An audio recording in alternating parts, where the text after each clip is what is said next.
50 years after terror gripped the San Francisco area, we may finally know the true identity of the Zodiac Killer.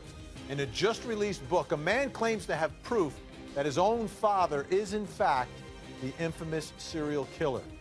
The Zodiac Killer terrorized Northern California in the late 60s, killing at least 5 people, all while taunting police with letters and cryptic messages. The case has become one of the most chilling in American history. Late December 1968, 2 young lovers were murdered in the small town of Vallejo. The victims apparently forced out of their car and shot. Then, 6 months later, it happened again, just 2 miles away. 2 more young victims shot in a car. No one realized the murders were connected until the killer claimed responsibility and promised even more bloodshed in a series of letters to newspapers. He called himself Zodiac, accompanied by what would become his trademark symbol. The letters were taunting. He seemed empowered by the fear he caused. This is the Zodiac speaking. I like killing people because it is so much fun. It appears to us that he is killing just for the thrill. His correspondence also featured cryptograms or ciphers. They seemed to be clues, but most were never decoded. It was so tantalizing. He gave us so many clues, and the fear was so great. And for good reason.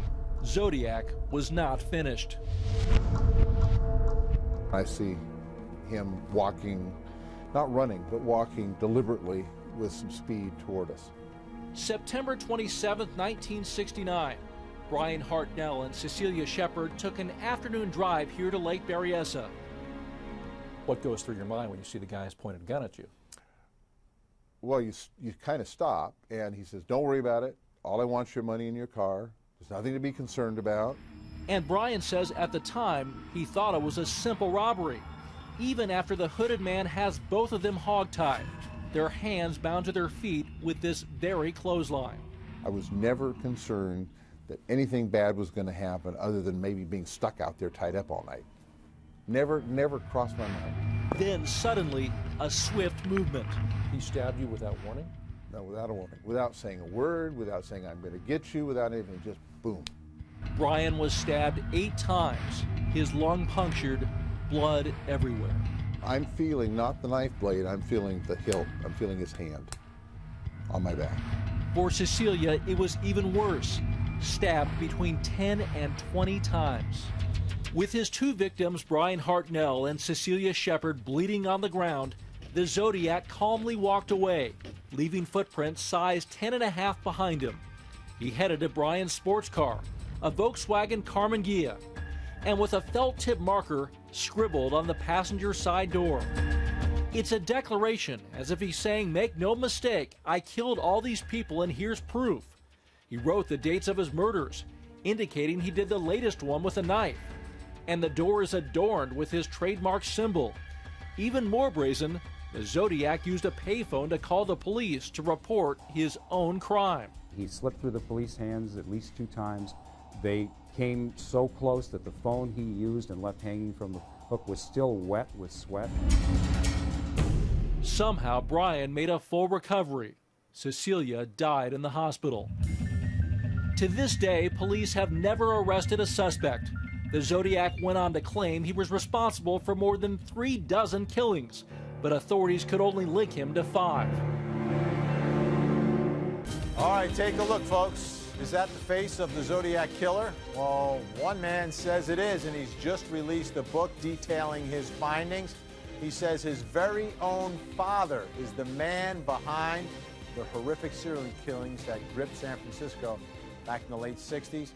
And he says he has proof. Now, this is a guy who was looking for his biological father in that search. And through that search, he believes he's come across this evidence that links his biological father to the Zodiac Killer. Well, the first piece of evidence is the picture. Let's take another look, if we can, at that sketch. And here you have the sketch that was given by one of the survivors of one of the attacks. And there's his father. And you look at him side by side. Mike Brooks and the Dream Team in with me. Look at him side by side, Mike. I mean, that is uncanny. Vinny, even down to the mouth and the hair. I mean, it almost looks like it's his twin. It's got to be. Yeah, I mean, to me, this is the best, some of the best proof, because you have someone, you know, someone that survived, gave a detailed description. That description matches this picture. Now, the backstory of this guy is that he has a child out of wedlock. Apparently gets in trouble for having the child because the mother was underage, so served time for that.